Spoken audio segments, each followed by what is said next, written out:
everyone, and welcome to today's webinar titled Get Pipetting Right, Tips and Tricks for Accurate and Reproducible Results. This webinar is part of the 6th annual event for the Drug Discovery and Development Virtual Event Series. And I'm Susie Valdez of LabRoots, and I will be your moderator for today's event. Today's educational web seminar is presented by LabRoots and sponsored by Sartorius. For information about Sartorius, please go to sartorius.com. So let's get started. Before we begin, I want to remind everyone that this event is interactive, and we encourage you to first participate by communicating with other attendees using our new live chat feature during this presentation. You can find the live chat located on the left of your screen. You can also participate by submitting as many questions as you would like during this presentation. To do so, simply type them into the Ask a Question box and click Submit. We'll answer as many questions as we have time for at the end of the presentation.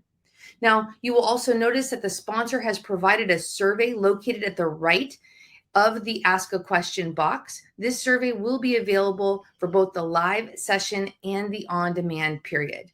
In addition to asking questions, we also encourage you to participate in our 2 poll questions toward the end of the speaker presentation. Click on your answer when the poll questions are displayed on your screen.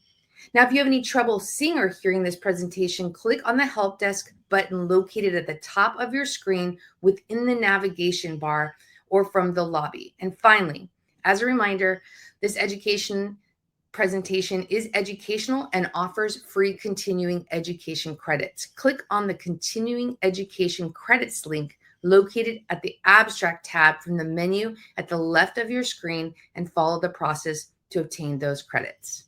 I now present today's speaker, Kate Morgan, Regional Business Manager at Lab Essentials EMEA at Sartorius. For a complete biography of our speaker, please visit the Presenter tab from the menu at the left of your screen.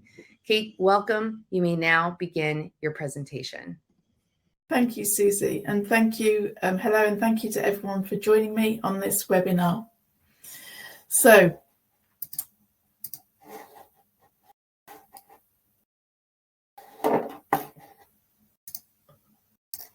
today I wanted to share with you some tips and tricks that we can use when we are pipetting to get accurate and reproducible results.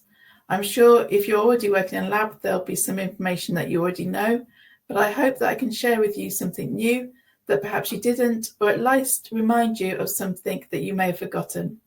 In this presentation, I'm going to break down the sources of error and what we can do to reduce them.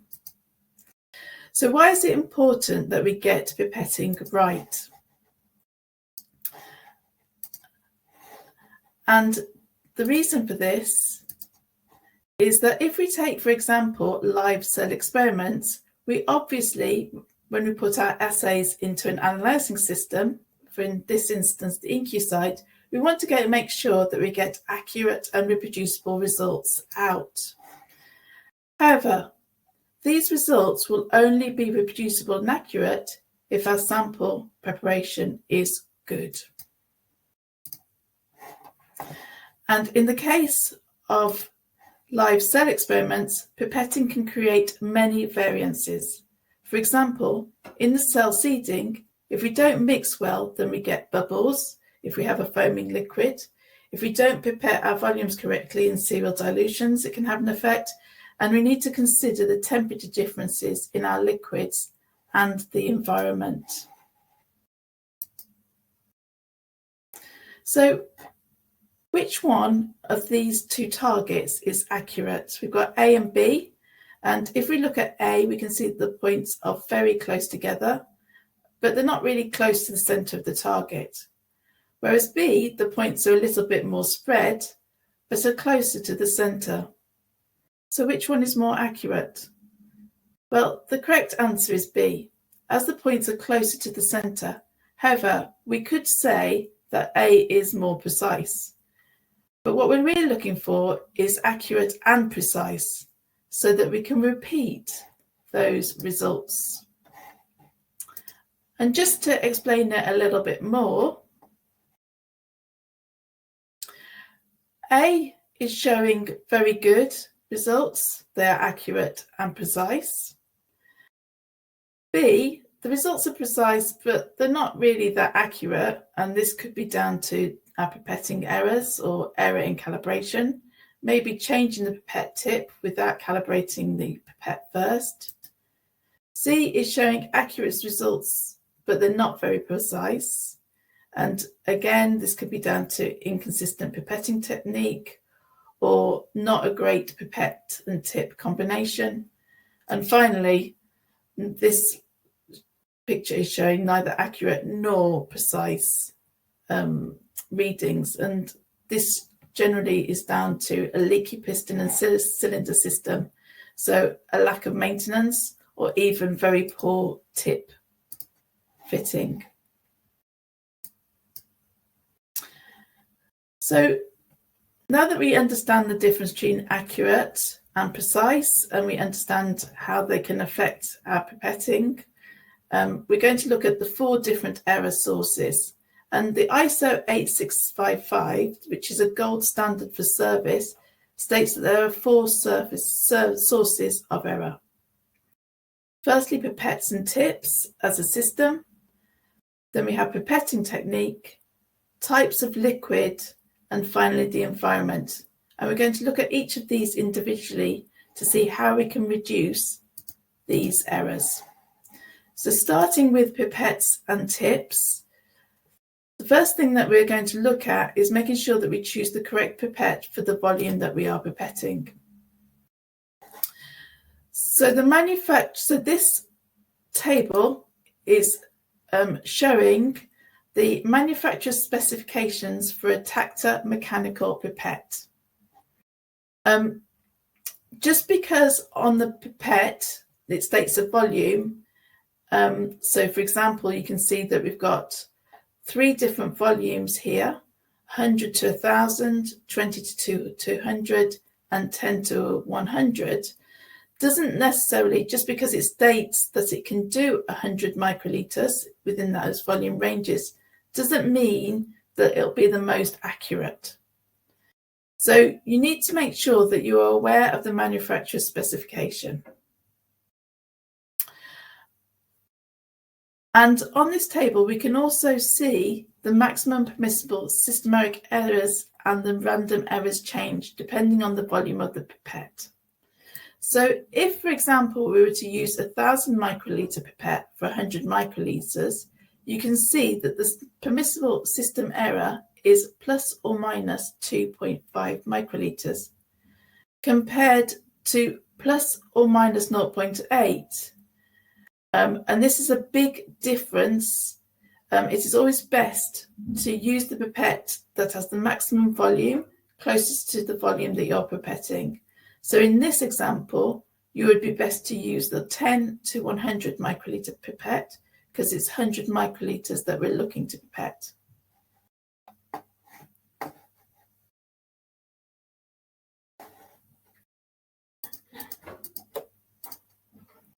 So next thing that we're going to look at is servicing. So a leaky piston and cylinder can create an error of up to 50%. And this is because pistons can get dry because the grease is worn away, or O-rings will get worn with use. And if you're using volatile liquids that release gases, then also pistons can become eroded. So this is happening on the inside of the pipette. And although you use it every day, you're obviously not looking at the inside. So it's very important that you do have a maintenance plan for your instruments where they are serviced and calibrated regularly to reduce this error. Next, we're looking at pipette and tip compatibility. So it's obviously important that we use the correct tips for your pipette. So just because a tip fits does not necessarily mean that you're going to get the most accurate results. And this graph shows a Viscous 10 microliter pipette with using 10% volume. So as we saw in the last slide, we're not using the best pipette for this volume, but we just want to show the difference between the different tip types. So you can see that the Sartorius tips are in yellow, and from this graph you can see that those give the most precise results, which is what you'd expect, because it is always recommended that you use the manufacturer's pipettes and tips together as one system. Tips A are not too spread, but there is a little bit of systematic error. But we could calibrate that pipette to correct this. And tips B is neither accurate nor precise, and so wouldn't be a good match. So although they may seem to be working correctly, actually they wouldn't be giving you accurate results. So from that, we can see that it's really important to choose the correct pipette, that we need to make sure that our pipettes are serviced so that we can get the best results, and that we're using the best pipette and best tips with the best pipette. So now moving on to the next source of error, we're going to look at pipetting techniques. And in pipetting techniques, there are 4 areas that I'm going to look at. So first of all, I'm going to introduce, then we'll look at pipetting modes, sources of pipetting error, and then electronic pipettes. So first of all, looking at why pipetting techniques are so important. So here we have another graph, which is showing the random error with different volume mechanical pipettes. And it shows the different experiences, how much experiences the user have. And you can see from this graph that on the right-hand side, those that have had a lot of experience and time, they have less random errors than perhaps those that are inexperienced. And what this graph illustrates is that good pipetting techniques are critical, especially to getting good results in small volumes. So we'll move on to the different pipetting modes. And the first pipetting mode we're going to look at is the forward pipetting. Now, this is the one that is most commonly used. If you're working in the lab with pipettes, I suspect that this is the one that you're using all the time. It is the one that is definitely used in factory calibration and in the service. And it's very simple. You push down to stop 1. You then release the plunger to aspirate. And then you push down to step 1 to dispense. And then to ensure that you have all the volume, you push down to the second stop for the blowout. But we also have an option of reverse pipetting. So this is one that is less commonly used or known about, but it is very useful, especially for those difficult liquids, and that's something we're going to talk about in a bit more detail later. Now, this technique has to be used carefully, as it's very easy to dispense more than the volume that you require. And this is because, first of all, to aspirate, you have to press the plunger all the way down to stop 2. So you then lift the plunger to take up the liquid, to aspirate. And of course, at that point, you now have more volume than you require. So to ensure that you get the correct volume, you push the plunger down to the first stop. You then need to make sure that what's left in the tip is dispensed into a waste vessel, and you obviously do that by pushing the plunger all the way down. So as you can see, this requires a little bit more experience, and to be very careful that we don't dispense too much of the volume, but it is really useful. So we're now going to look at the sources of pipetting error.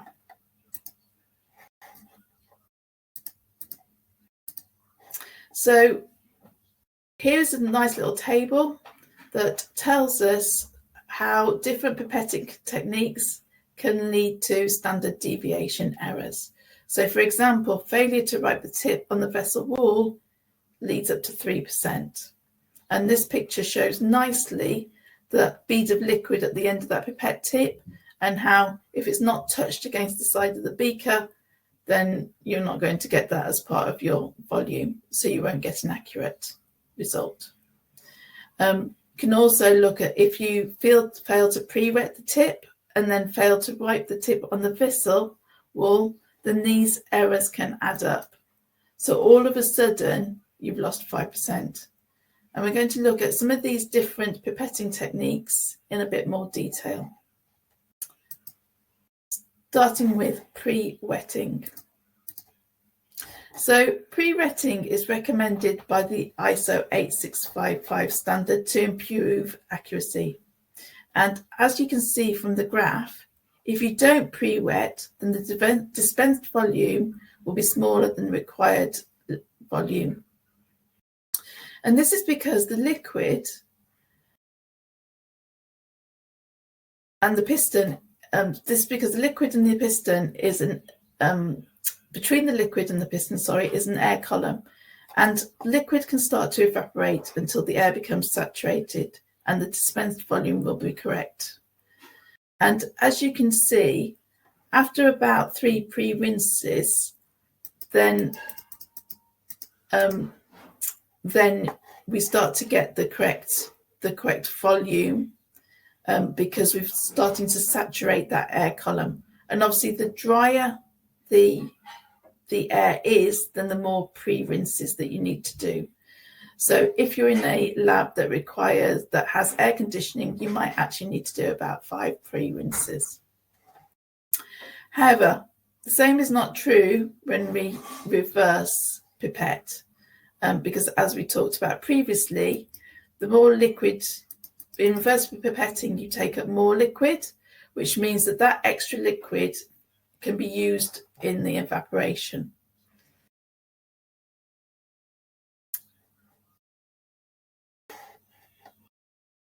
So another area that I wanted to look at was aspiration. So this is when the pipetting angle, when we are aspirating, is really important and can cause an error of about 1%. So it's really important that when you enter the tip into the liquid is at 90 degrees, as shown on that picture. And this obviously is 0 on the graph. And the reason that this is important is because if you tilt the pipette, you're increasing the surface area inside the tip. So instead of it being a perfect circle, what you're actually doing is you're creating an oval if you tilt it. So this will actually aspirate a larger volume than set. And this graph shows the effect of tilting the pipette tip. So up to, if you wanted a volume of 1,000 microliters, by tilting it even, just 10%, you're adding on that extra 1 microliter, going all the way up to about 6, just over 5 microliters at 60 degrees. So this can add some big errors to your results.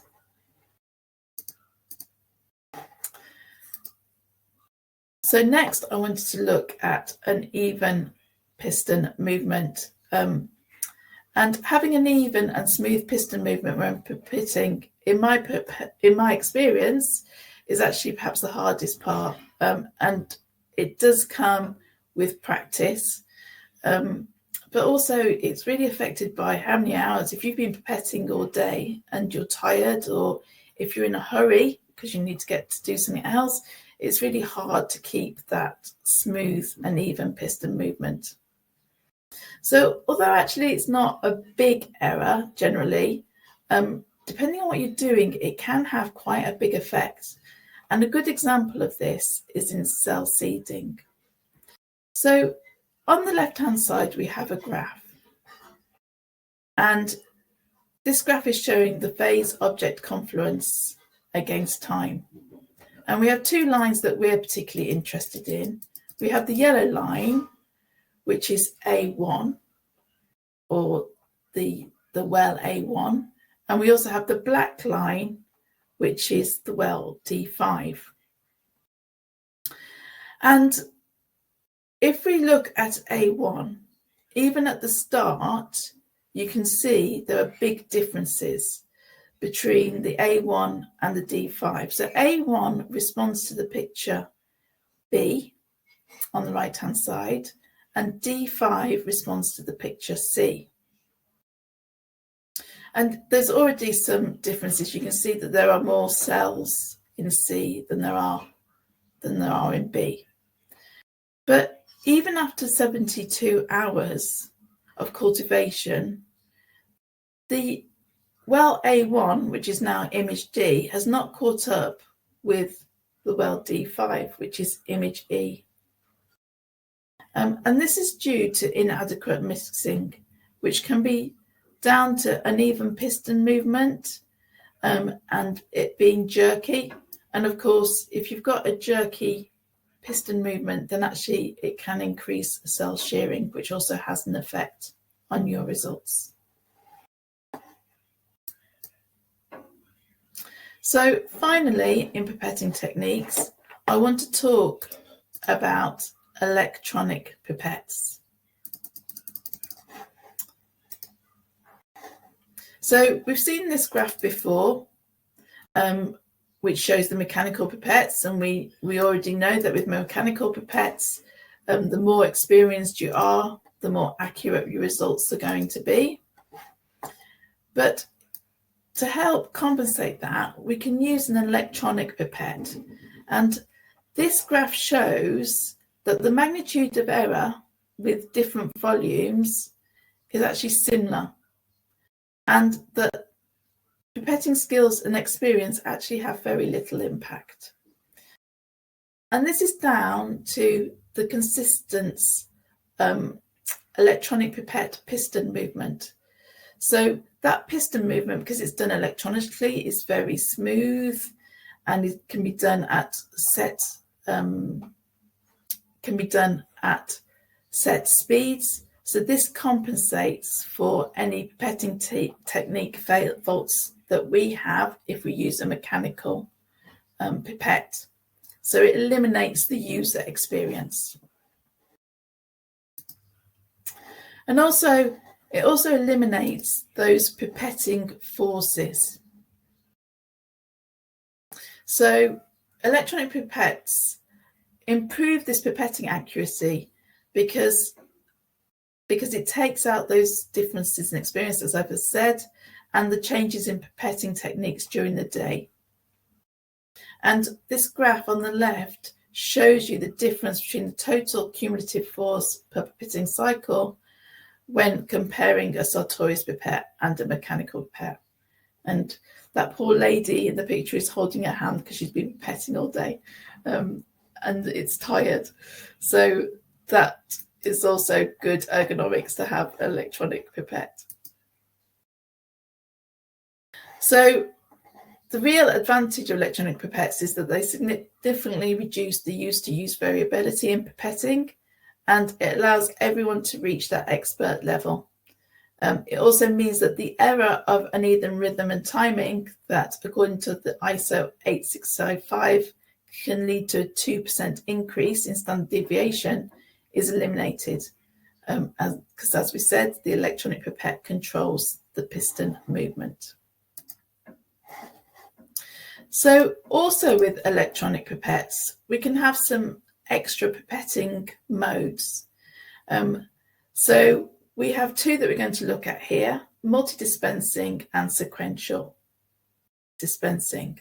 So starting with multi-dispensing, this allows you to dispense the same volume many times with just one aspiration. So you take up a volume, say you wanted to dispense 20 microliters into various containers. You can take up a volume of 200 microliters, and then you can dispense 20 microliters, so that gives you 10. So if we also look at sequential dispensing, again, this allows you to dispense different volumes that have been preset in one aspiration. So it doesn't have to be the same volume. You could have, say, 50 microliters, then a 25, and then a 10. And both of these modes help you to speed up the work that you do and reduce errors. We also have the possibility of carrying out dilutions.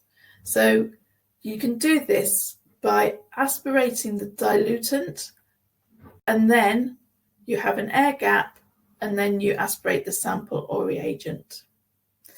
And all of these are only possible with electronic pipettes.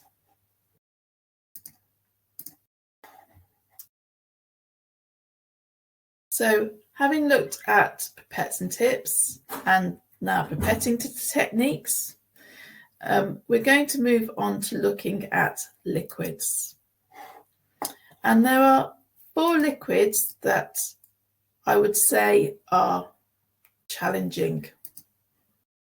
So as you can see, we have viscous liquids, hot and cold liquids, volatile liquids, and foaming liquids. And the first one that we're going to look at is viscous liquids. So as we all know, viscous liquids have a high resistance to flow and tend to stick on the tip surfaces. So they're really hard to prepare. And if you tried, you tend to get, especially if you do it quickly, you tend to get air bubbles. I've tried to do it with honey, and it's really hard. So this graph is showing pipetting with 75% glycerol, something that you're more likely to use in the lab as opposed to honey. And it's showing with forward and reverse pipetting using a mechanical pipette. Now, the mechanical pipette was used, there was a pre-rinse, and the same tip was used for each step. And we can see with the forward pipetting, there is a lot of variation. However, with reverse pipetting, or when you use a dispenser pipette, also known as a positive displacement pipette, you do get better results. But also, we can look at the speed. And with viscous liquids, speed can have a real effect. So looking at this bar chart, 1 is a slow pipetting speed and 8 is a fast pipetting speed. So we can see that by using a slower pipetting speed, we'll get a more accurate result. So, as we said, the challenges are the higher resistance to flow and the tendency to stick on the tip surface. And for the best results, you need to either reverse pipette or use a positive displacement pipette, and that your aspiration and dispense needs to be done slowly. And obviously, that is easier to do if you have an electronic pipette. But also we need to make sure that we dispense against the wall of the vessel. So moving on to foaming liquids. So I'm sure you've all had experience of foaming liquids. They are really difficult to get accurate results. As soon as you move them, they start to foam, and pipette them. And again, we've got this graph which shows that with forward pipetting, you get a lot of variability. And that, again, your best option actually is reverse pipetting, but again, to do it slowly. I'd also recommend that you use safety space tips. These have a big gap between the top of the liquid and the filter. So if you do get foam in your tip, it stops it from touching the filter.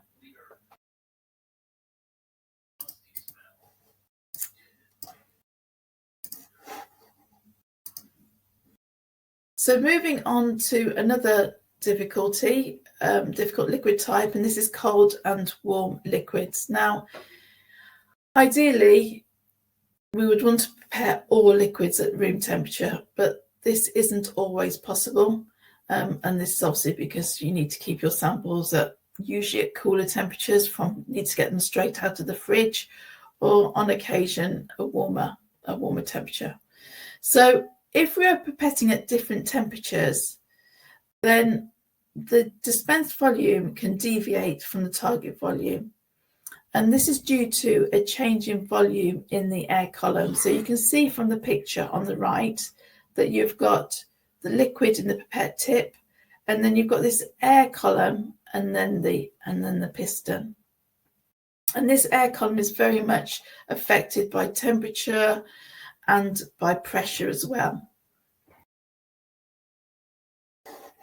So if you're pipetting a liquid that is colder than room temperature, and therefore it's going to be colder than the air column, then after a bit of time, the air column tends to expand due to this difference in temperature. So as you can see from this graph, here they've used the same tip. They haven't replaced it. So by using the same tip, you're keeping that air column. It's not getting changed. So that means that it's expanding, which means that you're taking up less volume. And then the opposite occurs with warm liquids. So if the liquid is warmer than room temperature, then what you're doing is that air column is obviously cooler than your liquid, so it contracts, and this means that more volume is being aspirated, and then therefore dispensed. So as I said, ideally we'd like the liquid to be at room temperature, but we know that that's not always possible. So in these situations, if you're pipetting cold and warm liquids, we recommend to not pre-wet the tips, because we don't want to give the air column chance to expand or contract, and to make sure that we change the tip after each dispense.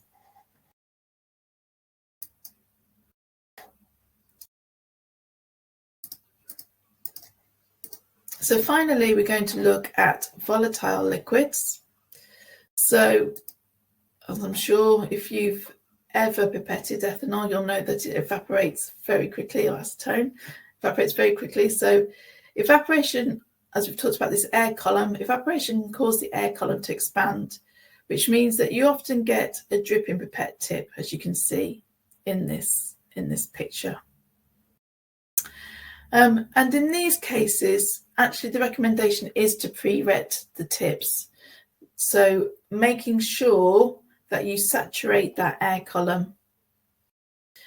You could also use reverse pipetting, because if we use reverse pipetting, if you remember, we take up excess volume, and that means that excess volume can be part of that volume that's lost in evaporation. And also we need to make sure that we work at a consistent but rapid pace. So having looked at liquids, we're now going to move on to our final error source, which is the environment.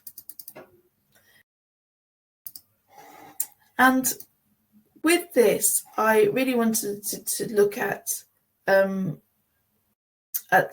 kind of ergonomics, so the environment that we work in, and make sure that we are being ergonomic in what we do. So we're going to start off with the workstation. So as you can see from this picture, your workspace, if you think of your workspace as having two semicircles, and the closest one to you is your normal working area, which should be about 10 to 30 centimeters from your table edge, and your maximum working area, which should be about an arm's length. So ideally where you can comfortably reach without overextending that shoulder or bending from the back. And this is usually on average, depending on you as a person, your height, your arm length is about 40 to 50 centimeters away from you. Now you need to make sure that your most often used items, like your samples, your pipette tips, your waste bin, is in that normal working area. And your less frequently used items, like your other pipettes, so let's say you've got a rack of pipettes that you're not using, you want them in your maximum working area. So they're there if you need to change pipettes, but you're not constantly reaching for them. So it's really important to think about how you place all your items around you. So obviously you're looking to stay in as neutral position as possible so that we avoid leaning, and we don't want to be leaning on our elbows or our forearms or our wrists, because this adds more stress and strain.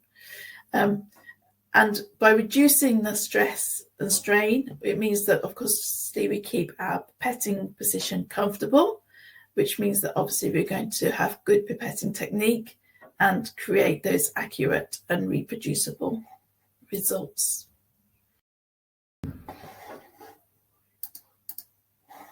So finally, having looked at a workstation, we're now going to look at biosafety cabinets. So looking at ergonomics in a biosafety cabinet, I've got a diagram here of a cabinet, and I've highlighted various pieces of kit. So obviously you can see we've got the pipettes. To the right-hand side on this diagram, we've got our media bottles, we've got our tip boxes, and we've got our waste bin. So the reason that I've pointed those out is because now I've got a little bit of a quiz for you. So thinking about what we discussed about in the workspace, and obviously those areas of reach, obviously with a cabinet, it's a bit more compact. We haven't got the space, but we need to create a good workflow so that we can keep this clean and sterile environment. And we want to be able to work without knocking things over, etc. So looking at cabinets A, B, and C, which do you think is the best cabinet for a right-handed worker?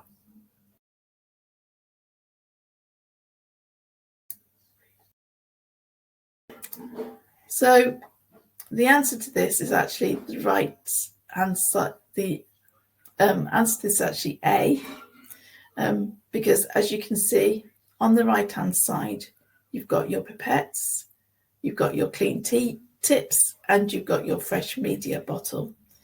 And after taking the clean reagents, you can move to work on the left-hand side, where you've got your cell culture flasks are there, and then to the waste and the trash.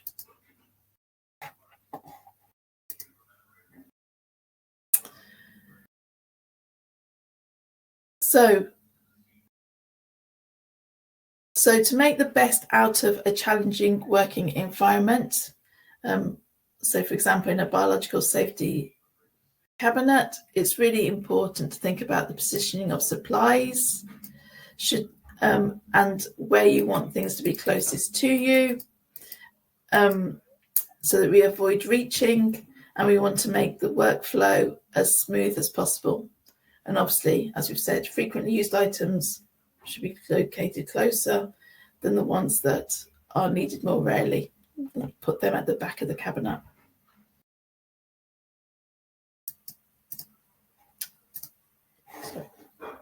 So, in summary, we've looked at 4 sources of error: pipettes and tips. So we looked at the best pipette, optimal tips, and then the different pipetting techniques. So pre-wetting tips, angle of aspiration, and then we moved on to liquids. So there's difficult liquids, how we pipette them so that we get the most accurate results. And finally, we looked at the environment that we worked in and how we can make sure that we stay safe to allow us to pipette correctly and get accurate results. So just to recap, pipettes are precision measuring instruments, and you do require experience and training to use them to be able to get accurate and repeatable results. And just to show, the graph on the left shows how much variance there is amongst even experienced laboratory professionals when it comes to pipetting. And after some training, you can see that even those that have had loads of experience, they actually reduced the variance in the group. So it's really important to continue with training on continue training on best pipetting practices. So we all know that right after training, all the new skills are fresh in our minds, but obviously we forget things, and with continuous training, then it really helps to let those skills settle in and be learnt. So moving on to the poll. Thank you so much, Kate. And we would appreciate if our audience would participate by answering a few following. And we would appreciate if our audience would now participate in answering a few questions. To record your answers, click on the option on the screen and select all that apply. Are you aware of the Sartorius Pipetting Academy? Yes or no? And I'll give you a minute to select your answer.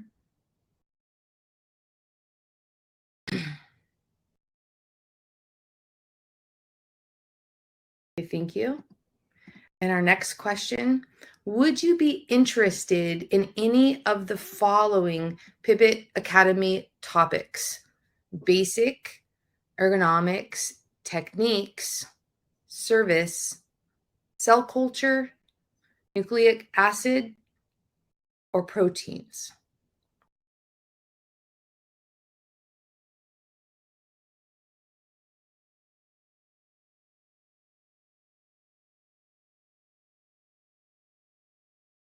And while you're finishing that up, I just want to thank you again for participating in these poll questions. You may now continue, Kate. Thank you so much. So thank you. So everything that I have shared with you today has come from the different Pipetting Academy modules. So it's just been a very brief overview. And obviously those different modules were mentioned in the poll. If you'd like more detailed training, then I do recommend that you take part. And on the screen, you can see the address for the website to find out more. Thank you so much for taking part in this, attending this webinar, and I'm happy to take any questions that you may have. Well, I want to thank you again, Kate, for that informative presentation. And we will now start the live Q&A portion of this webinar. If you have any questions you want to ask, please do so now. Just click on that Ask a Question box located on the far left of your screen. So let's get started. It looks like we already have a few questions coming in. Our first question, which type of pipette is more accurate, Kate? Okay, so there are two principles of how pipettes work. We have the air displacement pipettes, which we've spoken about today, and we have positive displacement pipettes. Most pipettes that are used in laboratories work according to air displacement principles. This is because they're widely applicable, and actually the consumables are at a lower cost. So positive displacement pipettes are sometimes used with problematic liquids, but obviously air displacement, as we've shown today, can also be used with correct techniques. We've also, as we mentioned, electronic pipettes. These can eliminate a lot of the variance from pipetting and also variance between users. And as we said, the piston movement is controlled. So I think it very much depends on what you are doing. Depends on which type of pipette is more accurate. So that's something for you to consider in your workflows. Thank you so much. And how do I know my pipette is accurately dispensing? So the best way to make sure that your pipette is accurately dispensing is obviously, as we said earlier, regular calibration and regular performance checking. And that's the only way. And you can do a convenient performance, you can do a performance check in your lab just by using an analytical balance with a moisture trap. And again, that's talked about in the Pipetting Academies if that's something you are interested in. But really, you need to make sure that you do have servicing in place. Thank you so much, Kate. And again, I want to thank our audience for participating today. We have one more question coming in. How can I improve my accuracy when working with dilution series? Okay, so we've talked about how pipettes are very, are precision instruments tools, and they require training. So when we're doing dilution series, we need to make sure that we're following the best pipetting practice, and we're considering the liquid properties that we're using to increase accuracy and precision. Obviously, as we've talked about before, we can use electronic pipettes, and that removes that whole user-dependent variable, and obviously improves repeatability. And obviously, in a dilution series, you really need to make sure that all your solutions are properly mixed. And as I said, again, this is something that's talked about in our Pipetting Academy trainings. Kate, I want to thank you for your presentation today. Would you like to provide any closing remarks for our audience before we go? Just like to say thank you again for everyone that's attended. And if there are any more questions, happy to help. Well, I want to thank you again, Kate, for your time and your important research. And before we go, I want to thank our audience for joining us today and for their interesting questions. I'd also like to thank our sponsor, Sartorius, for sponsoring today's webinar. Questions we do not have time for today and those submitted during the on-demand period will be addressed by our speaker via the contact information provided at the time of registration. And this webcast can be viewed on demand for 2 years until February 22nd, 2025. LabRoots will alert you via email when it's available for replay. We encourage you to share that email with your colleagues who may have missed today's live event. Until next time, take care, everyone. Bye-bye.